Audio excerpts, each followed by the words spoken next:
Part 3. And again as he went to the church, hearing the Lord say in the gospel, Be not anxious for the morrow. He could not stay no longer, but went out and gave those things also to the poor. Having committed his sister to known and faithful virgins, and put her into a convent to be brought up, he henceforth devoted himself outside his house to discipline, taking heed to himself and training himself with patience. For there were not yet so many monasteries in Egypt, and no monk knew at all of distant desert. But all who wished to give heed to themselves practiced the discipline and solitude near their own village. Now there was then in the next village an old man who had lived his life as a hermit from his youth up. Anthony, after he had seen this man, imitated him piety, and at first he began to abide in places outside the village.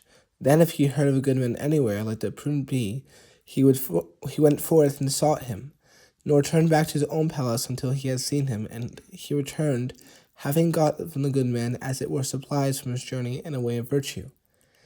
So dwelling there at first, he confirmed his purpose not to return to the abode of his fathers, nor to the remembrance of his kinsfolk, but to keep all his desire and energy for perfecting his discipline. He worked, however, with his hands, having heard, He who is idle, let him not eat. And part he spent on bread, and part he gave to the needy. And he was constant in prayer, knowing that a man ought to pray in secret unceasingly. For he had given such heed to what was read that none of the things that were written fell from him to the ground, but he remembered it all, and afterwards his memory served him for books. Part 4. Thus conducting himself, Anthony was beloved by all. He subjected himself in sincerity to the good men whom he visited, and learned thoroughly where each surpassed him in zeal and discipline. He observed the graciousness of one, the unceasing prayer of another. He took knowledge of another's freedom from anger and another's loving kindness. He gave heed to one as he watched, to another as he studied. One he admired for his endurance, another for his fasting, and sleeping on the ground. The meekness of one and the long-suffering of another he watched with care, while he took note of the piety towards Christ and the mutual love which animated all. Thus filled, he returned to his own place of discipline, and henceforth would strive to unite the qualities of each. He was eager to show himself in the virtues of all. With others of the same age he had no rival, save this only, that he should not be second to them in higher things.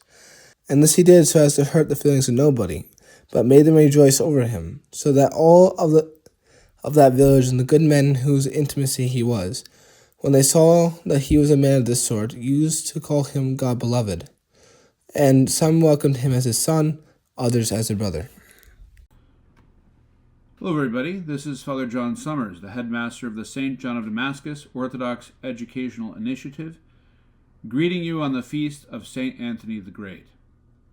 We are pleased to resume our recordings of the lives of the saints in this new year, and are beginning with one of the Church's most notable ascetic saints, St. Anthony the Great, who is revered as the father of monasticism. His life was written by St. Athanasius the Great, who was a contemporary of his and knew him personally.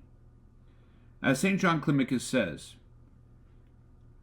angels are a light to monks, and monks are a light to men. And so we wanted to offer the reading of this life, both in honor of the saint on his feast day, which we'll be reading over the next few weeks, but also in preparation for Great Lent, insofar as the example of St. Anthony the Great is very instructive as to how we should prepare ourselves for the ascetical discipline in Great Lent. So with that, I'd like to read a short synopsis of his life, and then the prologue of his life, and the first section of the longer life by St. Athanasius the Great. St. Anthony the Great was an Egyptian ascetic born around the year 250 in the village of Komen near Heraclea. After the death of his noble and wealthy parents, he gave his inheritance to the poor, and in his 20th year devoted himself entirely to the ascetic life he had desired since childhood. Seeking solitude, Anthony withdrew, first near his village, and later into the wilderness, along the shore of the Red Sea, where he lived for 20 years in complete seclusion, devoted to prayer, fasting, and contemplation, and enduring severe temptations. Though he fled human attention, his holiness became widely known, and many gathered around him as disciples, whom he guided by his words and example. During his 85 years of ascetic life, Anthony left the desert only twice, once during a persecution of the church when he sought martyrdom, and once at the request of St. Athanasius the Great to refute the claim that he supported the Arian heresy.